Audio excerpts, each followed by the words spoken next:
It's early morning on May 8th, 1942. Task Force 17, under the command of Vice Admiral Fletcher, has been roaming the Coral Sea for 7 days in an attempt to prevent a Japanese invasion of Port Moresby. The carriers USS Yorktown and USS Lexington were quite active and successful the day before. The American air groups managed to sink a light Japanese carrier with minimal losses, forcing the invasion force to loiter in fear of facing overwhelming odds on its way around the New Guinean Peninsula. In the meantime, the American carriers were left untouched.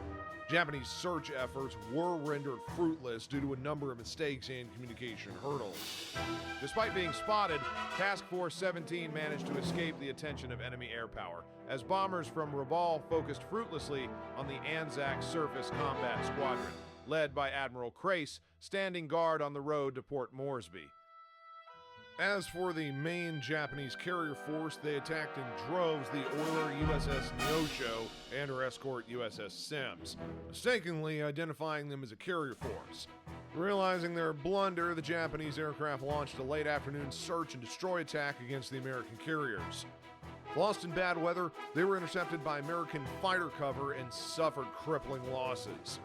Plus, to add insult to injury, they came across their target in darkness on their way home and even tried to land, mistaking the American carriers for their own. But the Americans know that it was far too much luck for one day. Admirals Tagagi and Hara are going to be doing everything they can to wash away the humiliation suffered the previous day and show the combined fleet that Carrier Division 5 crews are not to be trifled with. Now, Admiral Fletcher has elected not to send a surface fleet ahead so as not to weaken his protection screen and leave these ships vulnerable at daybreak, a move he will be heavily criticized for in the coming weeks. It's now up to you to decide what to do next. The position of the enemy carriers is estimated to be within combat range northeast of Task Force 17's current position, but no one can predict with any accuracy the moves of the enemy. Enemy opposition is deemed challenging. The Japanese air group's been badly hurt by their ill-advised evening attack hours ago, but they are still going to be packing a punch. Expect to be going toe-to-toe with about 60 to 70 enemy Zero fighters, dive bombers, and torpedo bomber crewed by professionals, some of them veterans of many campaigns.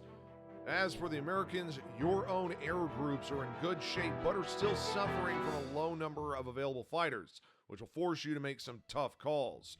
Should you escort your bombers as a priority or protect your carriers? It's your job to figure out how to best prepare for the first real carrier-to-carrier